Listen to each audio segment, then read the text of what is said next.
How you doing, everybody? Bob Cicherillo along with David Baye and Peter McGough. We are here at the National Championships here in Miami, and it's a blockbuster, Peter. Over 1,300 athletes here, all vying for the elusive IFBB Pro Card, and this is the last big one of the season. Yeah, I was just saying to David earlier on, my first Nationals when I came across here was 1992, and it was a massive show compared to the British Championships. There was like 178 people in it. Of course, there was only two classes, ladies and men's. Now we've got over 1,000. I mean, it's just mushroom, the whole thing. Well, let's talk about some of those days. I mean, I actually was in the Nationals in 91, 92, 93-ish, all those years, and there was some good caliber of competitions. I mean, the 91 Nationals in Pittsburgh still revered today as possibly the most competitive, with names like Flex Wheeler, Kevin Maroney, Paul DeMeo, Ronnie Coleman, who was fourth place in that show. So there's a lot on the line here. And Matt Mendenhall was in it as well. I mean, just ahead of me at fifth, which I'm still pissed about. I think the top 8 all eventually got a pro card. You know, when there was just one pro card for a weight division Nationals and one just USA overall, which you won in 2000. Yeah, that's right. Actually, the only guy out of that crew that didn't was Edgar Fletcher, of course, who ended up, I believe, in like 8th place or something. But you can see the tremendous amount of names and, of course, the history that goes along with the national champions. David, now, obviously, you don't have the history Peter does, but then again, who does? But you know what? We're talking about the national championships, and yeah, a lot has been added. As we mentioned, 1,300 athletes, and obviously a lot of new categories these days that didn't exist back then. You've got anything from bikini right up, obviously, in the men's bodybuilding. Yeah, you know, this year's nationals, I'm excited about it, you know, and I don't want to, you know, get too giddy, but as a bodybuilding fan, which is, you know, obviously what I am first and foremost, it's a fun feeling looking at the lineup for this year's show and actually like, hey, this is a show I'm excited to go watch. I'm curious to see how everything plays out. It's a really good lineup in bodybuilding, you know, for as much as some of the people on MD aren't crazy about bikini and men's physique. We've seen some really good competitors here, so it should be a really good nationals. And I know last year, you know, definitely quality with Kevin Jordan and Brad Rowe and some of the winners, but the depth really was lacking last year, and it was a little bit of a lackluster competition altogether. I think you're going to see things a lot different this year. Well, Peter, let me ask you this. Now, a lot has been made over the years of declining talent at this level at the national championships. Now, this show is top 2 in every class. Now, that's a lot different than years ago, as you mentioned, when just a winner was going, or at least class winners. In my opinion, probably not a smart move. I think it depletes the amateurs a little bit too much. More importantly, I think if you look over the last 2 or 3 years in the Nationals, USA, North Americans, we're not seeing a lot of the new guys competing as pros yet, probably because they're not ready yet. That's right. I mean, in the old days, I mean, you had more cracks at that, to your credit. You know, 13 years to get there. People like Leveroni, Flex Wheeler, Don Long, we saw them 3 or 4 times at national level. So there's 2 things at play there. They had to be good enough to go into the pros, and then they went into the pros with a bang. And then the amateur ranks were depleted, you know, so, and looking forward to an event, say, 15, 20 years ago, we had names. We had, say, well, Wheeler's in this one, Leveroni's in, sure. Mike Francois having his 3rd crack, Cormier's back. You know, now, with all due respect, the guys are getting out quickly.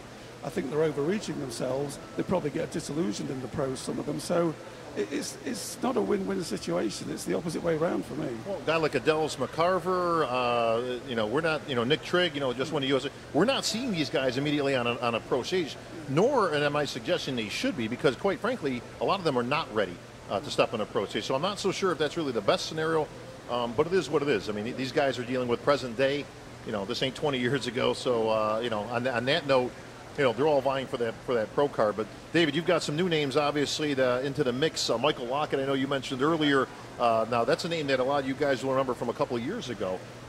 This kid kind of burst on the scene, and I tell you what, he's got a lot of muscle. Then he kind of disappeared, but now he's back. Yeah, we were Adina and I were hanging out at check-ins, and Michael just kind of walked by. I must have had my head down or something, and he walked by. I was like, Jesus. I mean, he has that same like grainy freakiness that we used to see, but he looks like he's about 20 pounds heavier. Now there's still some discrepancy between the size of his quads, and he knows that. He's working on his posing to try to, you know, I don't want to say hide it, but to try to, you know, make it not as noticeable. But Michael Lockett looks really good. Now the supers as a whole, you know, one of the classes that at the national level we've seen decline. And, you know, I'm looking at a list. If you guys see me flipping through my phone, I'm not checking Facebook well. Yeah, sure. While Peter's talking. But I'm looking through. Peter's checking Facebook as we're talking right now. No, I'm looking through the list of super heavyweights, and there's some good guys here. You know, some of the guys who did well at juniors. We have Russ Allen, who won juniors this year. Jonas Giatras, which I think got second or third. you know, another guy who's in very good shape.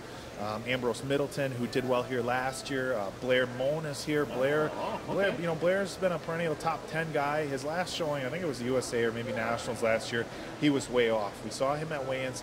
He looks significantly better. Matt Evans, the guy who got third last year in the Supers. Isn't the kid who won the juniors, Dorian Haywood, I believe he's in as well, right? Dorian is in the heavyweight class, and that heavyweight class is going to get interesting too. We have Dorian Haywood, you know, not the biggest heavyweight, but you know, he's a good combination of everything. We have David Fenty is going to be here, and if we're talking about big heavyweights, I don't even know how he even makes heavyweights. He's huge. John Meadows is here. John dropped from supers to heavyweights. John has some pictures posted online, and I tell you what, you know, John's not one of these guys who's known for his structure. Obviously, he's got a lot of mass, and his conditioning is crazy. But even for John's physique, he looks noticeably better. John, a Masters competitor at this point. What's interesting, Peter, is, you know, years ago, this would have been to your detriment. If you were a Masters guy competing at the Nationals, you kind of stuck out like a sore thumb, didn't really fare very well. The young guys will eat you right up. Is it more of an advantage in this day and age that a guy who's a Masters competitor and's got some seasoned muscle and can bring that conditioning, can he come out on top at a show like this? Probably. I mean, if a guy's been training 15 years and still making improvements, then he's on the right curve. I mean, I don't want to go too much about the older guys, but the bunch we were talking about, the Wheelers, Levronis, Francois, they were all pros 25, 26. You know, now they struggle to get there at 30, 31. He's a young guy if he does it. So, I mean, age is irrelevant. I've got to say that. And, you know, if you're good enough, you're good enough to win. Age shouldn't come into it. Kind of interesting because you talk about the pendulum swinging the other way. Like I say, Masters now maybe at an advantage in this game. But give me some of the other top names, David, that we should be keeping an eye on this weekend. In the middleweights, gentleman, you know, everybody's calling him Rico. I'm having a hard time finding his name here, but they were calling him Rico. He won the middleweights at North Americans. You know, we know that they only gave away pro cards to the top three, which were very competitive there, but he was an incredible middleweight. Look for him to do good here. We also have these are class wins. You can be top two in your class and still get a pro card. So obviously these guys don't have to go to the battleground of the overall or even the top three. So I mean, this is also the reason why there's over 1,300 athletes here.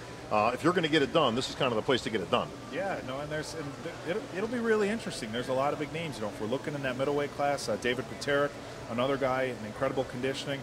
We look at the light heavyweights. We have Turner Riddle, kid who got 6th place last year, young guy, needed to bring his legs up, and I mean, it's a pretty noticeable difference in quad size in a year, which is impressive to me because even in your 20s, sometimes it's hard to just have a body part blow up. We have Lloyd Hereford, kid who won collegiate nationals last year, is in the light heavyweights. In the heavyweights, you know, along with John and Matt Porter and stuff, we have Dave Rienza, the guy who got 4th at North Americans. I mean, there's a lot of. I mean, there's not, you know, as Peter said, there's not a Kevin Levrone, or there's not somebody walking into this show who's like that's the guy who's next in line. But there is a lot of really good competitors, and I think I hope, you never know what's going to happen by Saturday night, but I think from what we've seen at check-ins, it's going to be a competitive show from top to bottom. You know, not to take anything away from the smaller classes. I hadn't paid as much attention to them. They were at check-ins right away. But there's some really good quality bodybuilders in, you know, all the way from the supers down to the middles, and I think as a whole, it's going to be a really big bounce back for the quality of nationals from a bodybuilding standpoint. Well, the nice thing is that it's anybody's show. There are some favorites, of course, that you just mentioned, David. Also, somebody come out of the woodwork, and we've seen that over the years as well, Peter. Somebody who's completely unheralded, unheard of. I mean, I remember when Kevin Levrone was nobody. I mean, he came in, boom, he was at the Junior Nationals, he was at the Nationals, and he was on a pro stage. I mean, it was that quick. Yeah, in those days, there was no internet, so even though he won the Junior Nationals, he wasn't in print until the day he came out at Nationals. He just walked away with it. The guy I'm really interested in looking at is Michael Lockett. When we first when he won the Team Universe, all that gnarly muscle, you know, here's a superstar, then he dropped out, came back to the North Americans last year, I believe. So I'm really interested to see what he's looking like. I mean, he just had a unique density of muscle about him. What happened to the, you're going to remember the name, but I don't. What happened to the kid that won the juniors last year? I think it was a short Italian kid. The Junior U Nationals last year, I believe the super heavyweight kid won it. But I don't know if you're talking about, I know there's a 21-year-old Italian kid from out east, Dominic Cardone. I don't know if that's what you're referring to. I think it was the junior nationals that we covered. But like I say, the kid was good. I mean, but then I haven't seen him since, so I don't know what happened to him. But there's a couple of kids that we've seen on a national level that haven't been around for a while. And Dominic's one of them. He won the Eastern USA's. He's 21. Heavyweight, looked fantastic. Ty Young is another name. Ty jumped on the scene, I think it was 2006 or 2008 at Junior Nationals. Quads as big as any of the pro bodybuilders. Not quite as good of a flow as some of the other guys. Had a little bit of issues really nailing his conditioning, but he's going to be here. So yeah, we have a couple of guys who did some things at a national level, kind of fell off the scene. Like Michael Lockett and that are back. I got to remember this other kid's name now. And of course, it escaped me. I think it was Anthony or something. You know exactly what I'm talking. He was, like I say, he was a short guy, really thick. But I could have sworn he won his class at the juniors. I thought it was Anthony something or other. Come on, man, I got Alzheimer's creeping in here, and just an interesting note there. Ty Young, he's been around a few years, but I don't know whether you remember. There was a guy in the '60s, Ty Young from New York. I remember that. And I was going to ask you about that. Massive chest and arms, rock hard he was. Wasn't he in the Dan Lurie shows predominantly? Ty Young? Yeah. Google him. You'll be impressed. It's what's impressive is that I actually remember that, but I was going to bring it up to you because I knew you would. But I think he competed like in the Dan Lurie circuit of shows. Out of New York. But tremendous chest, kind of a Tony Atlas kind of physique, if I remember. Well, we're going to see if the next Tony Atlas comes out of here. And it's going to be some great competition. We've got updates all weekend long. We've got interviews coming up with some of the perennials that we're going to see. And, of course, if we stumble on any of the old pros, Peter, I'm sure there'll always be a few out here. What do you mean stumble? You mean they're lying on the floor drunk? they might be, actually, because certainly none of them will be in shape to be competing. So, but we'll definitely get all those interviews for you. Of course, we've got coverage on all the classes that David will painstakingly sit through. So we've got anything from bikini to men's physique, women's bodybuilding, men's bodybuilding. We got it all. So stay tuned here, folks. We'll be coming back with live coverage up to date. It'll be right on your multimedia #1 destination in bodybuilding right here at MD.